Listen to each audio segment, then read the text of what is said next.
You're listening to New England Real Estate Journal Radio with Rick Kaplan, New England's source for commercial real estate news. This is New England Real Estate Journal Radio on the Money Matters Radio Network and online at moneymattersboston.com.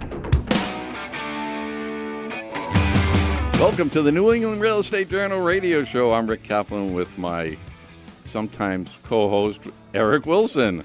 That was weak. Yeah, well, hey. I thought you not say, all like, of us can be perfect like extra you. Glamorous, you know. Well, I didn't want to lie. True blood lookalike. Yeah. And the show today, excuse me. Yeah. The show today, the New England Real Estate Journal, bringing together the commercial real estate industry for over 50 years. Find us at nerej.com. If you'd like to be a guest or sponsor for the show, call 800-654-4993 or email us at radio@nerej.com. Again, that's 800-654-4993 or email radio@nerej.com. And Eric, tell me a little bit about what happened 4th of July. 4th of July was a long weekend. It was a complete washout. Well, the 4th was, yeah, but and where I'm from, in Marshfield, Mass., we celebrate the 3rd. So we had a really big bonfire, big fireworks show on the 3rd. Rained out Friday. But you went to a barbecue and went swimming. I went to a barbecue. And you went swimming. Actually, and our guest today, Stephanie Weinstein and Meredith Keach of East. They're both from Easton. Yes. And Coldwell banker. Yes. Of Easton. And I was at a barbecue in Easton. What? Nice. A pool party. Center of the in the universe. pouring rain. Yeah, sweet. I like Easton, too. It has a Borderland State Park. That's right. I go disc golfing there quite often. Ah. Can we back up just a little bit, because you said that at Marshfield celebrates on the 3rd. Yep. So as a whole. Yeah, Marshfield and Situate, we have like Hummerock Beach. So we've it's as long as I've been alive. I remember going down in the 80s, and it used to be a big event. Everybody would come down to there to celebrate it, and the tradition still goes. I know last year one of the houses caught on fire, but they usually used to have bonfires That's why set they up. canceled that. That's Well, a they used to ripping set up- party. Yeah, they used to set up bonfires like every 100 feet along the whole beach, and people would just go out there and have fun and celebrate, And then what does The everyone 4th. do on the 4th? Yeah, family cookouts, things like that. The normal thing. We don't have it. We usually go over to Duxbury's parade, and through their center, things like that. Actually, I went up to Rockport. My sister and brother-in-law have a house up That there. really famous town we talked about. You've heard of Rockport. Of course. See, Beautiful. Everyone but knows Eric has heard of Rockport. Rockport. And they had a nice big parade. And they have a gigantic bonfire on the beach with a Right. little house on top. I don't know the significance of that, but that's what they do for It's telling you instead of about the market in fireworks. that area. Yeah, It's on fire. that's right. Ba-dum-bum. Yeah, right? Those are the type of jokes I like to bring to the show. Yeah, not good ones, but he brings them. Yeah, right? So we had a busy month last month. We did. We had That's the why we're NEB taking it easy this month. Yeah, well, Well, I am. yeah. The like every NEBFM other show month. in the 18th. We did our radio show from there, so everybody can check that out in the archives. And then we did a show at the Rhode Island Conference and Expo. Real Estate Conference and Expo, Right. which was A bender. It was really good. It was at the New it was Jersey nice. Institute of Technology, the East Greenwich, their new campus they opened up like 2 years ago. It had easily a 1.5 to 2 feet long koi in the middle of their Oh. atrium. As you went up the stairs, you could go up with this pond. It was really cool. Very relaxing. And Yeah. it was a bunch of, it was really good to see everybody in Rhode Island come up for that. So It was exciting. it was. We had an exciting Yeah, show. we had all these guys that are running for governor. Well, there's a woman that's also running for governor in Rhode You meant Island. guys in the old school, typical, Yeah. encompassing all. Yeah, I understand. The group of people running for governor in Rhode Island, which a few of them came on the show. They did. It was funny because I said, I even tweeted out the first one. I was like, oh, the future governor, thinking we were only going to get one. And then all of a sudden, Now they all want then to all of be a sudden on. the next one goes, wow, I'm here for my interview. I'm like, oh, you're Did they all also come running." on with New York accents? No, it was No? one of them did, but I can't remember the original. But they were very, I want to say, slight Boston, but not a little bit more R, but not full blown New York. New York. They didn't have the awe in there. I just find it odd that Rhode Island people say coffee. Coffee. Yeah. Doesn't everyone Hot say dog. coffee? Volleyball. Yeah. Sandwich. Not all of them can speak like us Bostonians, Yeah, they all don't speak Well, we got to go proper. to a break. But when we come back, we're going to talk with Stephanie Weinstein and Meredith Keach of Coldwell Banker of Easton. But right now, our show today is brought to you by the New England Real Estate Journal, bringing together the commercial real estate industry for over 50 years. Find us at NEREJ.com. If you'd like to be a guest or sponsor for the show, call 800-654-4993 or email us at radio@NEREJ.com. Again, that's 800-654-4993 or email radio@NEREJ.com, and we'll be right back on Money Matters Radio Network. The next level in commercial real estate. This is New England Real Estate Radio on the Money Matters Radio Network and online at moneymattersboston.com. Rick Kaplan on the Money Matters Radio Network and online at moneymattersboston.com.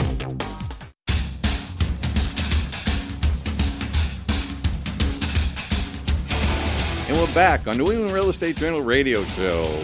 I'm Rick Kaplan, and you know the other guy, Eric Wilson. And we have with us in the studio is Stephanie Weinstein and Meredith Keach, both of Coldwell Banker in Easton. And we're going to talk a little bit about what goes on in residential real estate, which we don't normally talk about. Right. You know, It's new to us, so this should be a lot of fun.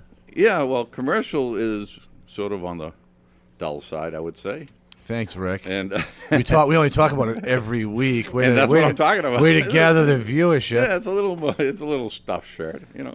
But residential, there's a lot of things that go on. Oh, yeah. Yeah, so Residential is hot. Lots of tell us a emotion. little. What are some of the things that go on? Where do we begin? I don't know. You Yeah, tell let's, me. Let's begin with open houses, because I can yeah. see that being a real catastrophe at times. Well, I think the major difference between the two, to start off, is the emotion that's involved. So commercial, typically you would have a business person. Right, investment side. Right, investors. And so they have a house to go home to rest their head on a pillow, and that's not involved. But you get into residential, and pretty much every single person I've ever worked with turns crazy during the real estate transaction. And we just have to learn to discount that until the closing. I know I did sell my house. Well, I sold a few houses, but I did sell my house, and at the time I also had a wife at the time, so you know it was. This has got weird. I know how she can get at you know when the Crickets. transaction was going on. You know. Yeah. They I get kinda was crazy thinking more because like it's a lot of numbers that are being thrown out. There's a lot of things that could go wrong in the deals. I would assume more has to do with memories. One, for the person who's selling. Second, it's also your castle. Like, that's what you've been raised. The American dream is like, it's my own castle. Every time I buy and own my own house. So then now I'm the king of my own castle. I have to sell it or buy a new one. Right. You know, I mean, not for me because I'm not emotional, but most people get that way, I can say. Oddly, Rick, that you say that is, in my experience, the most traumatized are the men. I've had men leave their wives. I mean, thankfully he came back. Go into counseling, literally raging fits. And the women at that point are just multitasking. They know the job that needs to be done. They were probably the catalyst to move anyway. And so they're just focused and goal oriented. And I don't know what the reason is. I'm certainly not a psychologist, why it's so difficult for men the majority of the time. Do you find the same stuff? Well, maybe these men can give us some insight. Well, I can Comfortability. see that it's a Routine. good way to get rid of a wife. Oh, jeez. Hey, back to that. Yeah, again, Rick, this is, you know, Apparently, you're not Rick had a laying down on this couch. difficult sale. I don't get enough an hour to listen to you lay on a couch and tell me what your stories. I would say that, again, comfortability, routine, things like that, you know. It's very disruptive. Stephanie actually just recently sold her home. Nice. And, Congratulations. She could Thank you. comment on it. Well, and you're still married. Yeah. With a pause. It can be very stressful. I can imagine. What is, when you work specifically in the Easton market? Predominantly, but we're both licensed throughout the state, so we've sold all over. Okay. Now, do you sell anything in commercial or just residential? Prefer not to. Really, residential is my expertise, but certainly we could. Not something that I delve into. Is the reason?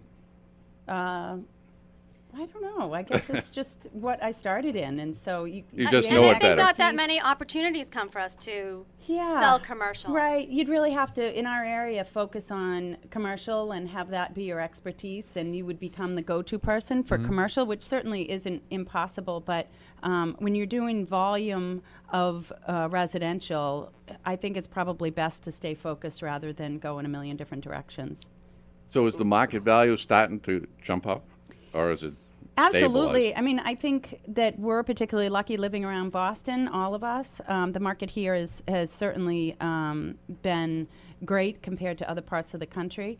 But as I'm sure you're aware, every community, it's really unique around here because you could be in one town and it could really be far more depressed than another. Some towns have remained stable pretty much through the downturn of the market. And we're seeing, I think, once the stats come out for the first half of the year, at least in the Easton area for sure, and I know of other towns around, certainly you're going to see prices have already gone up. Are they back to where they were at the height? No, but certainly they're at a point, what I'm seeing, Stephanie, I don't know what you agree, but where people are at the point where the losses are minimized to a point where hopefully they could even maybe break even in some circumstances, and if not, it's a small gap that they can cover with the closing, and the purchase is still a great time to buy, so that's the motivation with interest rates low. Do you agree? That was excellent, Meredith. I have a two-part. Stephanie's 2 cents. I have a two-part question. Let's get this back into a serious topic. Do you guys supply sandwiches at your open houses? And two, if you only really do a small area, do you see the same people that come in just to get the free sandwiches? Like, do they go to all the houses? Yeah, like, that's a new thing with open houses. Yeah, They have a whole Sandwiches? spread. Right. I was thinking about getting a hot dog guy. Okay. Oh, like a cart? Yeah. Yeah. That's sweet. I thought that would be fun. That would Hot be dogs fun. and sausages. But would somebody, could you be able to pick out the same people that go to the same, like, because I would be one of those people. Yeah. Oh, I they got an was open just house today. I It's know they got lunchtime. food. Let me go find an open For the house. sandwiches. Yeah, right. Yes. Do people do that? Don't people go to BJ's for lunch? Yeah. Yeah? All Yeah. the free samples? Right. Right, true. Well, more so Right. Costco. Costco. Better samples. Well, there was an agent that I worked with in Canton, Harriet Burak. She was my mentor, wonderful, wonderful person and agent, and she is an amazing cook. And so whenever Harriet would host a broker's lunch, everyone would go because she would be cooking for 3 days prior, and it was just the most amazing spread. I mean, so you could be guaranteed she would have a full broker open house. But for the general public, not necessarily. Most of the time, in my experience, people don't touch it. I don't know, they get a little weird, like they don't want to touch the food there or something, and then you have a bunch of cookies that you have to Meredith, come do home. you put out a cookie? I have, but then I bring it home and I eat it, and so Yeah, well, I don't can think people see- do that anymore. I can see them getting a little leery, Like, you know. oh, I don't wanna You touch lace that. it with something that oh yeah. So now I wanna have buy nothing to look this forward house. to when I keep checking out houses. Well, there is an interesting phenomenon that I've noticed as of late. So in some of the communities, there's really low inventory. In those instances, when you wait to put the house on the market, you put it in the computer and then you hold off a couple days and have an open house, hopefully you're going to have a lot of people at the open house, which in some of these communities really there's a lot of people. And if you have people who really want to buy the house, they linger and get territorial and will really kind of get close to other people to try to make them feel uncomfortable in the open house. I see it go on all the time. I had it just recently, and a woman totally owned up to it. Bullies? And yeah, it's really Bullies. Bullies. open house bullies, really. Right. Yeah. That's awesome. Yep. But for us, we think it's great because it drives the excitement for our sellers, and hopefully that'll drive more offers. So are there ever any of these fist fights, that come out of these open That houses? would be- I want this house, and I don't want you near me. Well, there's a lot of. There is a lot of rude behavior. Absolutely rude behavior, and it comes from being territorial. And you could just be showing a home and get there at the same time as someone else, and people will block driveways so you can't drive in. I mean, it's pretty interesting. That's Yeah. Yeah, so Sweet. Yeah. that's what makes residential so much fun. Absolutely. Yeah, right. So you did mention to me of something about a haunted house. Oh, haunted houses. Yeah. That Those can must be fun. difficult to sell too. Did you have one, Meredith? Well, So a stigmatized property certainly can be difficult to sell. Yeah, like someone gets murdered in it, Yeah, right. something like that. And yeah, there's I all can see types that. of disclosure issues, and it's a real gray area for agents. The bottom line is if you're asked directly, you have to answer to the best of your ability. But there is a fine line, because if you openly disclose on something like that, the seller could say, you're devaluing my property by openly disclosing that. So really, your best bet is to get authorization from your seller, get your manager involved, and There's got to be enough freaks out there that would like that type of house, though. some may, and You know what I some mean? There's- cultures can't or won't move into a property that someone has Right. died. Well, we I got to mean, go so- to another break, but when we come back, we want to continue and find out a little bit more about some of these strange situations that come with residential brokerage. And this is the New England Real Estate, well, this is the New England Real Estate Journal, but the show is brought to you by the New England Restaurant Brokers, recognized leader in the sale of food and liquor businesses for over 30 years. New England Restaurant Brokers, team of restaurant specialists, have sold hundreds of food and liquor businesses. If you're looking to buy, sell, or develop a food or liquor business, call New England Restaurant Brokers at 617-721-9655 or go to nerestaurantbrokers.com. Again, that's New England Restaurant Brokers at 617-721-9655 or email nerb@comcast.net. That's nerb@comcast.net. We'll be right back on Money Matters Radio Network. Rick Kaplan and Eric Wilson, right here on the Money Matters Radio Network and online at moneymattersboston.com. New England Real Estate Journal Radio.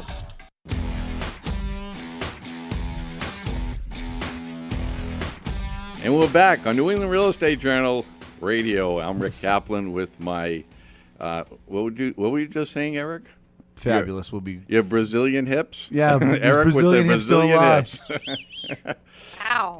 Even though they're Finnish, but And we're talking with Stephanie Weinstein and Meredith Keach of Coldwell Banker of Easton. And Stephanie, you had something gross that happened in one of the houses. that's a great You know, segue. when I first started real estate, I thought I was just going to show pretty houses. And that's And? gross. And well, that's what I thought. So I had a house, and the sellers were in the north of Boston. The house was located in Easton. So it was vacant, and I had a lockbox on it, and I had a lot of realtors in and out, in and out, in and out. And I got a call from one of the realtors who said, you might want to go back to the house and check the bathroom. Oh, that's not a good sign. I said, oh. So I went over, and I checked the bathroom, and I had to leave, and I had to go to the store and buy rubber gloves. So something happened to that Yeah, bathroom. yeah. Something happened in the bathroom, and I had to put the rubber gloves on, and then I started to cry and dry heave.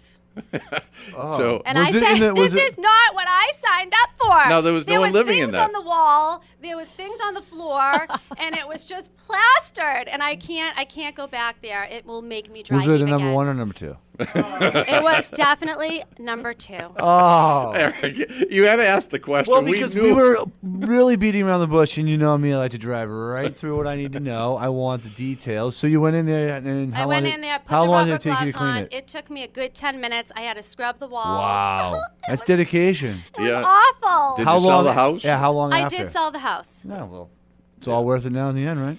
I guess so. So that's hoarders and things like that. They make a mess like that as well. How do you sell a house like that? Well, I went into one in Canton where you had to go in and put that stuff under your nose and climb through the window to start. Like the stuff like the medical examiners use? Uh-huh. Wow. Yeah, and there was a man who lived there who he actually walked out and got hit in the traffic. But he obviously had Oh, that's a sad story. some mental disorder, but there was a path in the carpet that he had from pacing for like 100 years, just back and forth, was like basically mowed through his carpet. And there was big chunks of hair in the sink, and the bathroom was a sight to see. And there were critters in the kitchen, and cats that he had been in the house for a long time after he had passed, and that was part of the reason for that. Oh, that doesn't sound too bad. That sounds like my living room. Yeah. I definitely get the pacing thing because Yeah. anywhere in That's my right. He can't office, stand my still. office, Yeah. my team's office, my house, my living room, I pace. Anytime I touch a phone, anytime my feet touch the ground. Interesting. There Yeah, is that's why I have Xanax. to have my feet off the floor when I do Oh. the show. Because if they get on the ground, I'll start shaking legs. But I went to this big hoarder seminar actually a couple months back. Why? And, He has a problem. well, no, one of my clients was putting it on. It was Service Master by Gilmore. They brought in one of the guys, Matt. He wrote a book on it. He was on like a TV show and stuff too. And he was talking about it as a mental disorder and being a hoarder and things like that. But you have to be wary about the floor could be rotted out underneath Right. things. So Oh, when yeah. you're walking through, Hazard. yeah, totally hazards. Now, what happens when you go to a house like that? Do you have to? I mean, the seller must have to gut it. Well, the seller was deceased in this Right. instance, so then it's an estate at that point. The property itself wound up selling as a flip. Okay. And, so in a best case scenario, when Stephanie and I come in, we will bring in our stager and professional photographer, give the seller a list of items that we would like to see done. And that's going to help the property sell to its highest and best value. In these instances with, an estate sale of something catastrophic like this, the property just sold as is. But we obviously have to know what we're getting into. You can't really disclose because the seller has never lived course. there. In that instance, it was sold as a flip, and some guys came in and gutted Nice. it. And So what happens? You go into a house that they want to sell it, and you go in there because you said a stager. yeah. Now it's an empty house, so you can put whatever furniture you want to put in there. But you go into a house that someone owns, and they have all their furniture there, and they have a bright green sofa and a orange recliner, and I yell at them. so what do they do about that? Though? I yell at them. I have my stager come in, and I ask them to please leave the house. So then you put your stager goes in and they clean I the take house. down curtains. I take down ugly artwork. I hide furniture with big throws. Barbie doll collections. Now who would pay for that? The seller, or do you pay for it out of your commission? That's part of the Stephanie package. Yeah, that's part of my special package. Oh, okay. So I do pay. That was a showstopper. Okay, that just moving got on, fellas. I knew when I saw your face. Yeah, I Eric, was knew like, that was- what are we talking about here? Okay, everyone. So lost you actually track have to there. go Back on in track. and I take an itinerary of the entire, or inventory, sorry, of the entire house in order to put it back after you move it, right? Well, what I do when I go in with my photographer is, we try to go in beforehand. We try to bring in our photographer beforehand so we can go to each room, and we give the seller a list of what they should do in each room. Take down all your pictures, get rid of all the clutter. You want your house to look like no one lives there. Right. You want it to be picture perfect. So then, of course, I come back with my photographer, and nothing's ever done. Right, well. Because the I'm sellers seller. are like, I couldn't. We tried. We're too tired. It's too emotional. So I Yes. come in with my photographer, and then we just go room to room. Mm-hmm. We remove everything, and then put everything back. Nice. Not all the time, though. If it's really bad artwork, that stays in the closet. Yeah. And Yeah. slowly you can kind of weed things out, and people are more receptive. So in the beginning, it's just to Stephanie's point, it's a big, exhausting process. And then they kind of have their day when it goes on the market, and then you can kind of work with them like, okay, this is better off in the closet, type Does of it ever come to a time where you say, you know what, I can't take this listing? Absolutely. Unless you do what I'm asking you, Absolutely. I'm not going to take that listing. Yep. Some people are really unrealistic. Stephanie's had a couple experiences where I've you had fired many, your many. sellers. Yes, Yeah. I do fire sellers. Oh, you do? Yes. I also had a man scream at me for cleaning out everything in his house, but I was the fifth realtor in and was the only one that sold it. So, but he did scream at me and call me names, swore at me, and then I sold his house. Well, you Kill him with also got kindness. the commission Kill on him it. with so- kindness. Well, you have to have a Stephanie. pretty That's thick my motto. skin. We get pretty beat up in the process, and we're everyone always blames the real estate agent. Always, 100% of the time. Yeah. I used So- to cry at the I beginning. understand. So I mean, I would- now you're over Right. that, huh? Now, You guys aren't holding anything back. No No. grudges. Who's easier to sell to? New married couples or people who've moved 5 or 6 times? Over 600,000. It's my Over $600,000 house. yes, That's the we don't easiest like to people- take. anyone who buys that. Yes. yeah. That's Because the typically easy- they bought and sold before, And There's no financing issues. there's no financing issues, exactly. They are less emotionally attached most circumstances and know what they're looking for, not afraid to move on to the next property. They recognize that this may not be the be-all to the end-all. If you have home inspection issues, they'll look for the next one. They're more comfortable. That's my experience. First-time home buyers freak out on that first house they want to buy. Yes. They They're a lot wa- of fun to work with. They but- are. In the and it's end, exciting. yes. But it's sometimes a struggle, most of the time. Yeah. Oh, I know. The first house. He used to be married. Oh, And you let's were talk a about that first-time again. homebuyer once. Yes, I was, and the Yeah. house I had that I sold, the first house I had remodeled the whole house. I did everything, replaced Wood everything. floors, granite, Yes. gas heat. No, I had oil heat. Oh. Centrally, I had everything. Was, Tiled walk-in shower.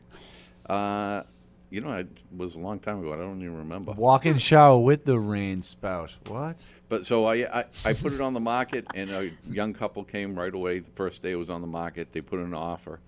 We accepted the offer. They had the home inspection. The home inspector found that the disposal wasn't wired correctly, And they freaked out. and they freaked out, and they wanted us to take something like $3,000 Of off course. the selling Yeah. price. Yeah. And I said, you know what? Forget it. We're not doing that. If you don't want it at the price, Great can- Did you have a septic system? no. Okay. Down sewage. Just checking. But we're running out of time. We could talk about this all We day. could. I Yeah, mean, it was Rick a great- obviously has told us that was a great story. Thanks for sharing your experiences in your house sales. Hey, Thank you, Rick. Yeah, I, right. I thought When you were would have married. wanted to know that. Eric. Teaching the experts some tricks of his, That's why you come on these shows. That's right. Well, I want to thank Stephanie and Meredith for coming on the show, and we do appreciate you, the residential brokers as well as commercial. We do. And we want everyone to know that. And they are with Coldwell Banker in Easton. Correct. That's right. Now, if someone wanted to get a hold of either one of you, how would they do so? Well, Well, we have Good two question. cell numbers. We have if you want to go online, you rattle can 'em always off. go to newenglandmoves.com and just look up agent in case you can't remember it. But so that's newenglandmoves.com, and you can go to agent for Stephanie Weinstein or Meredith Keach, or you can call my cell at 508-380-3943 or Stephanie at 508-816-8554. I'll be honest with you, you guys were too much fun on the show. You might be getting some different kind of calls. We might have to. Bring have it you on the on. show yeah, again. you guys have to come on the show again, and we're going to hear about how many phone calls you got on people going, I want to go see a house. Well, Invite thank you us again. back. Thanks, guys. We will. Thank you for coming on. Thanks for having us. And this is the New England Real Estate Journal. And you'll probably notice that we'll have a quick wardrobe change in the next segment of our show. But we'll be right back on Money Matters Radio Network. Rick Kaplan is right here on the Money Matters Radio Network. New England's commercial real estate scene is covered right here on the Money Matters Radio Network with Rick Kaplan.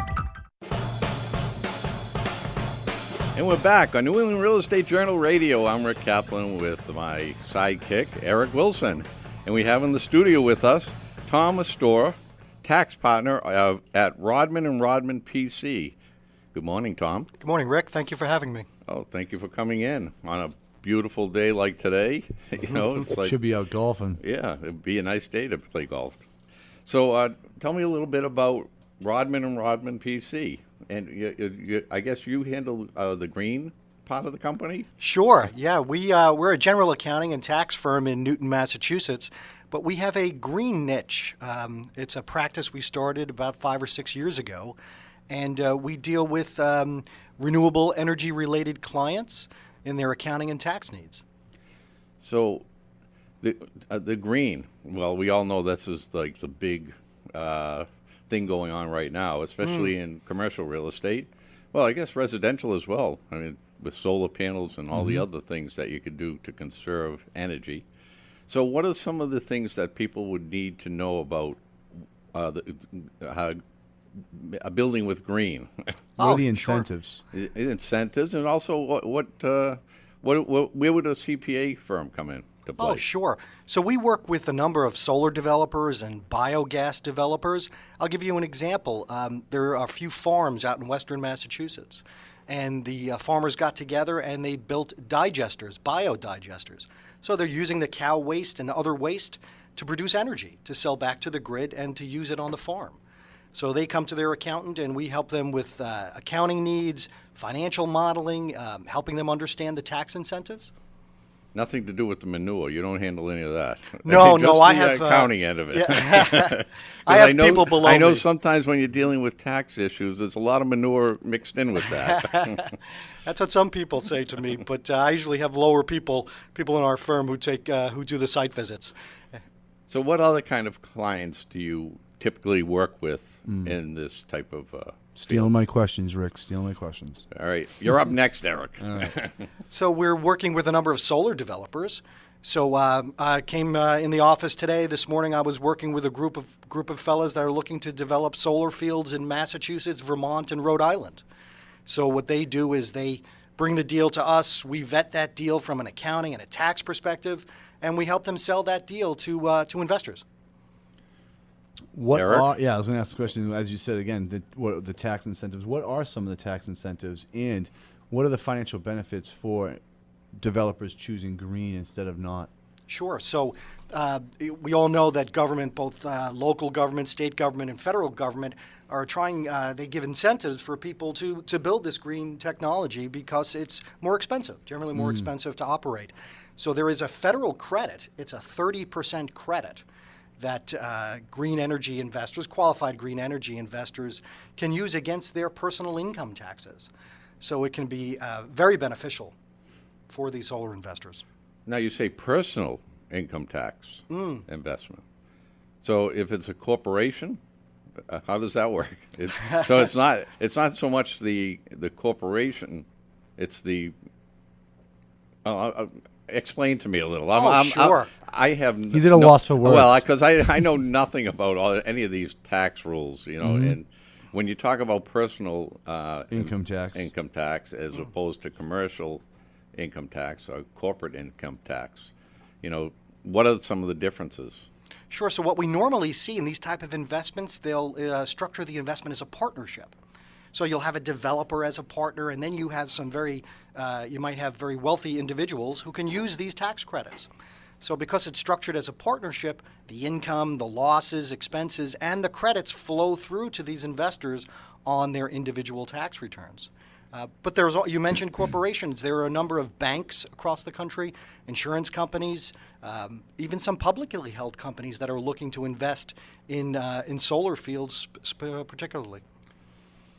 So that's interesting. The solar fields, they go out and find different investor partners. That's right. So they can create this. So there's a large expense, I guess, to building sure a solar field. There sure is. But now there's an incredible return, but it's a long term before they see their return, I would guess. What's interesting about solar and even with biogas is these federal incentives are incentives in year one. So when the solar field is completed, the investors get that tax credit in year one, which is, they invest their money initially, already see a large return from the tax incentives. And generally what these deals are structured is to provide depreciation losses over time. And hopefully with a deal that's going to go out longer than 6, 7, or 10 years, there's a nice return as well, both through the energy sold, and there's a program here in Mass called the SREC program, where investors can get a separate stream of income from selling electricity. Now, we touched upon solar, and we've touched upon biogas. What about such things as green roofs, where people put like gardens on their roofs in order to, we had somebody did that with like the rocks and all that, or people who do water sustainability, catching rainwater in their things and then reuse that across their farm fields. Are you dealing with such stuff as that as well? No, we don't.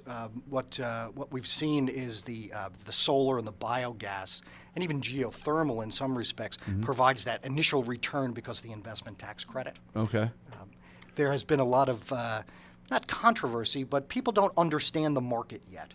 What's happened in the solar market is that the price of solar panels have come down dramatically over the last few years.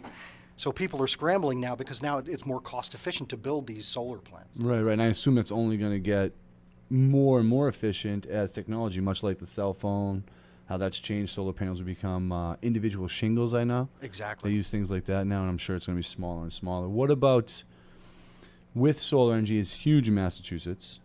Do you see this field capping off? Do you think, because you said earlier it's so expensive to do in the short term, and you see that some tax incentives get it halved or whatever, a large sum back at the end of the year? Do you see something like this ever capping off, or do you see us, venturing further into it? Yeah, because you also have those tax incentives will have to go away at some point, I would think. That's right. As this becomes more and Right, more that's popular. what I mean. So will it cap itself, and then where will we go from there? Sure. So the credit that we were talking about is called the investment tax credit, and that expires at the end of 2016. Okay. What's happened in the past, especially on the federal level, as we all know, government will provide incentives in one hand, and then they take it away after a short period of time. In fact, there was one incentive called the production tax credit related to green energy, and that, Congress allowed that to expire at the end of December 2013. But I think what we've seen is the Duvall administration and the legislature are providing incentives for green energy. They see we're having our problems with carbon dioxide and other issues, and the incentives have been just fantastic in Massachusetts, probably one of the best states across the country. Right. So now that's for the solar. What about wind turbines, things like that? Do you deal with that type of? We do. We've touched on some wind investors. It's very difficult in the Northeast to have a wind investment approved by the town or the municipality where the wind investment is going to be located.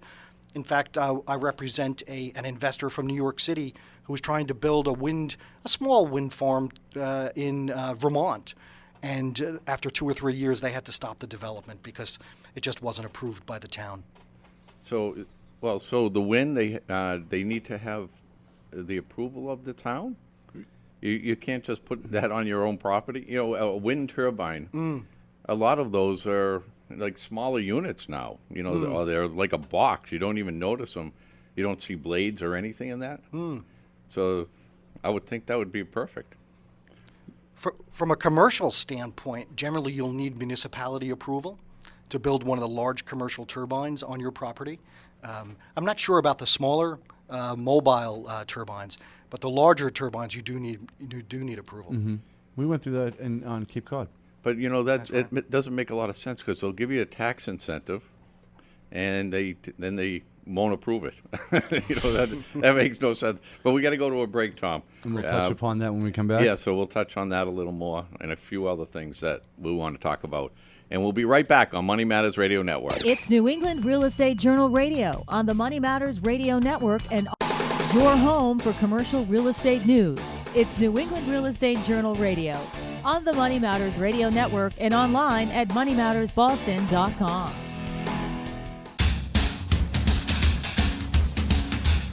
And we're back on New England Real Estate Journal Radio. I'm Rick Kaplan with my co-host, Eric Wilson, and we're talking with Thomas Astore, tax partner at Rodman & Rodman PC, and we were talking a little bit about some of the green incentives that you work with as you're a CPA, right? I am.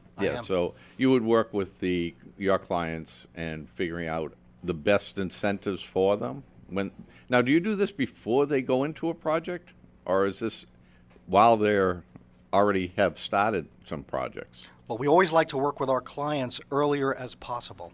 So we really enjoy working, and we think we provide the best benefits when the client comes to us early in the process.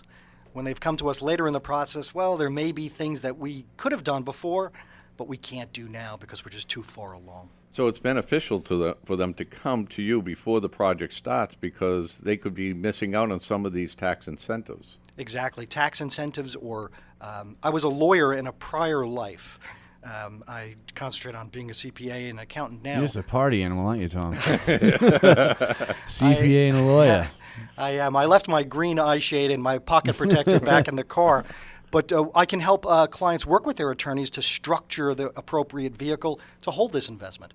And normally I'll look at the tax sections in an agreement, or even help financially model their tax benefits over time. Now, is there a grant money available to them as well So if they, before they started their project, they could get some money from the government to invest into it? There was a grant program at the federal level. It was called the 1603 Treasury grant level. We talked a little bit about tax credits. Well, a tax credit can offset $1 worth of tax, but the grant program, the Treasury actually sent you cash, which is always better. It's always better to have the cash in hand. And our firm did a lot of work with clients both in Massachusetts and nationally, applying for grants for clients. And in fact, the grant program has closed, but many clients have safe harbored their projects, and they're going to look to do their projects in the next year. What about, so you obviously have to stay up to date on all the new green technologies that are coming out for developers and things like that. When you guys started 5 years ago on this green thing, did you know that you were going to have to continue to evolve with technology over time? There will be different ways to do solar energy. There won't just be solar or biogas, or there'll be all sorts of different ways to get energy. Oh, definitely. We try to attend conferences across the country. I was just in San Diego for a conference a few years back. Talking about innovation, MIT has an energy program once a year, a conference, and we talked to some of the MIT students, some of the alumni. One interesting project that I heard about last year was people trying to put solar film on the top of automobiles and trucks to help power the trucks or power the autos. So we're intimately involved with our clients, with developers, with technology people to try to just understand the market and where we can help people. Right. Now, what about we were just at the NEBFM trade show in Boston, and there were a few companies there displaying these new units, they're gas units, like natural gas units, that also produce hot water, electricity, and I think air conditioning as well. So it was very, very efficient, and it produced all these extra, the electricity. So, and something like that, when you put something on your building, now, would you get tax incentives for a product like that? You could, and that's where we can come to help as well. If somebody, we talked to somebody in California last week that was building a mobile solar facility where they would bring out to various facilities on a short-term basis, and that probably qualifies for the credit. What we do is we like to interview our clients, talk to them, understand exactly what they're doing, and then go check the Internal Revenue Code to see if what they're doing qualifies for the credit. There was another product, Corey, our video guy here. He brought it to me. It was invented at MIT. Wasn't that like a self-contained energy system? What was it called? Balloon boxes. Balloon boxes. You ever hear of it? No, I haven't. Oh, but it was it was a completely enclosed box, and they put in the different panels to the building, and as you add these panels, the more energy it would produce. But you used very little. I think it was natural gas as well. Very little to operate, but it was operating these large skyscrapers. Interesting. And it was invented right here in MIT, so that might be a new product that they can give tax incentives for. That's why Massachusetts is so great in this innovation areas. One, green creates startups, people trying to use the next technology and advance it. And second is we have the education here that does these technologies, and we use them. We try them here at home first, which is really good. Oh, we do. We work with. I have 2 or 3 clients that are MIT alums, one in the energy field and one in the software field, and Massachusetts is just such a hotbed for talent. Right. Well, that brings up another subject. Is why is green such a hot topic right now? Well, I think because of the greenhouse gas controversy that's been going on, positive initiatives from both at the state, local, and federal level, providing incentives to people. And I think, as we mentioned before, with the cost of solar dropping, I think the more people that are using solar or alternative energy sources are finding better technology to make it cheaper and more efficient. Yeah, we also saw something that they could build roads out of. I think was Yeah, that? it was on. They tried it in European country where the road would light up. But wasn't at that night. made here as well? It may have been. I think it was made in this country. You're gonna need to do a But little the- more these research panels on that his they stuff, make huh? the roads out of, and they keep adding these panels, and it's all solar. I have heard of that technology. Yes, Yeah. So I've seen that. That's a Right. federal. The government would put down the roads. Right. So how would a tax incentive work on something like that, where you have contractors that would be qualified to install something like that? Would there be any kind of tax incentive for companies to be in the installation of that type of industry? Generally not. The solar credits and the geothermal and wind and biogas credits usually go to the owners of the facilities, but there are certain provisions in the Internal Revenue Code where especially municipalities or public institutions can transfer deductions or credits to a private enterprise. And we have seen that in another area of the code, and that might be another great incentive, Rick. I think maybe you should call your congressman to see if Maybe we can I'll get run that for passed. Congress. Yeah. If we want things getting done in this country, well- you got to put me in office. You definitely have the public speaking down. Yeah, Being a radio show host, you're perfectly primed for that. yeah. What other? Before we go, what are the other? I know we talked all about your green initiative over at Ramen Ramen. What are the other types of clients that Ramen Ramen work with, other than just the green initiative itself? Well, sure. So we're a general accounting firm as well. Steve Rodman, who's our managing partner, his dad started the firm 50 years ago. So we deal with many business owners, high net worth individuals, individuals who own their businesses. We work with them for their accounting, their tax, their consulting needs. It's a nice practice. It's in a great area in Newton, and we have wonderful clients. Fantastic. That's great, Tom. How would they get a hold of you if someone has some More questions about solar the green initiative. or any kind of energy products that they want to find out about? Oh, sure. So my email address is Thomas, that's with an H, at rodmancpa.com, and our telephone number is 617-965-5959. And website? Our website is www.rodmancpa.com. Fantastic. And that was Thomas Astore, a tax partner at Rodman and Rodman PC. And our interview with Tom was brought to you by Rochester, New Hampshire. It is one of the fastest growing communities on the seacoast of New Hampshire, and we are attracting new merchants, services, and amenities for our growing number of businesses. We are also maturing as a regional commercial center for the Southern Lakes region of New Hampshire and adjacent territory. Our strategic thinking and natural attributes combine to make a powerful business case for why your business should choose Rochester, New Hampshire. Rick Kaplan on the Money Matters Radio Network and online at moneymattersboston.com.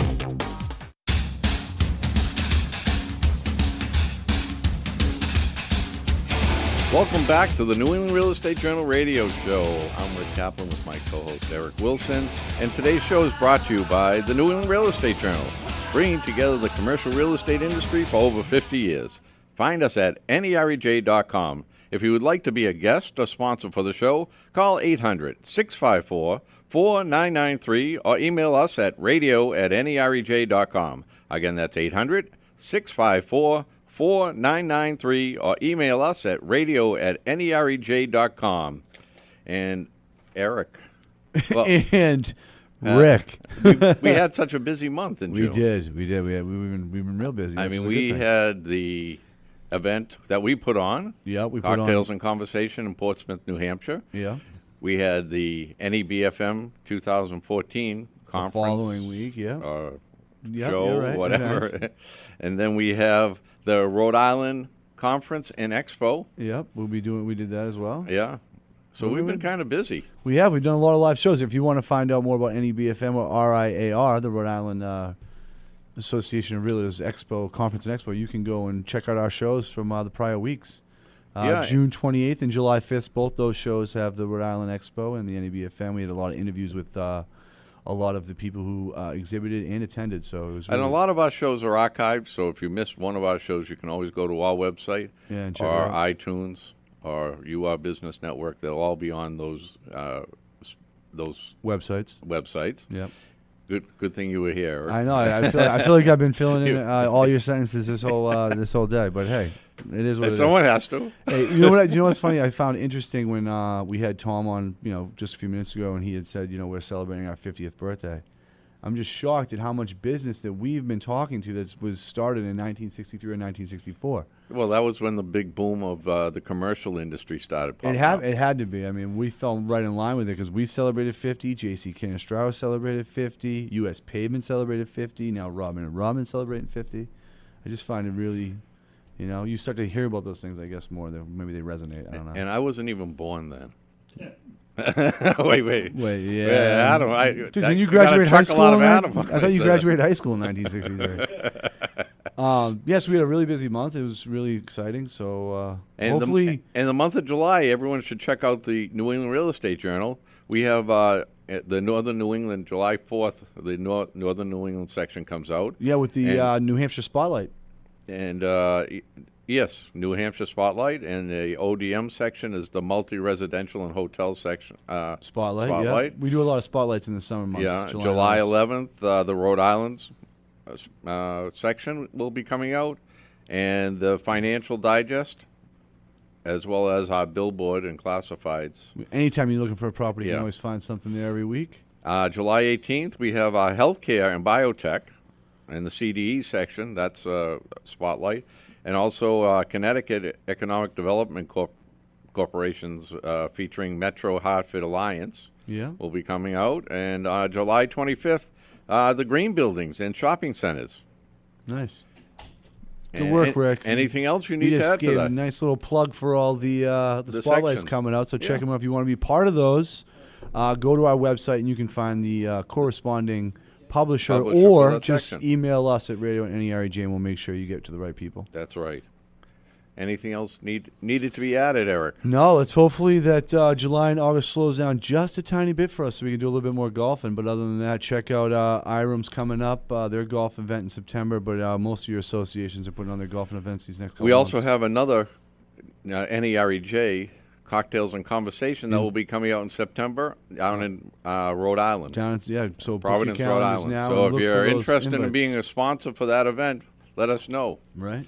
And look out for the invites. They should be coming out within the next month or so. Well, probably not until August, yeah. Yeah, the It's next almost month. July. The next month or It's so. almost July. As if It is I don't July. know what I'm talking about. Thank is you, July. Rick. Well, I think that's all we have to add to that. All right, listeners. You guys just got a great show. See you next week. So, I think that's all we have to say. So this deal is done.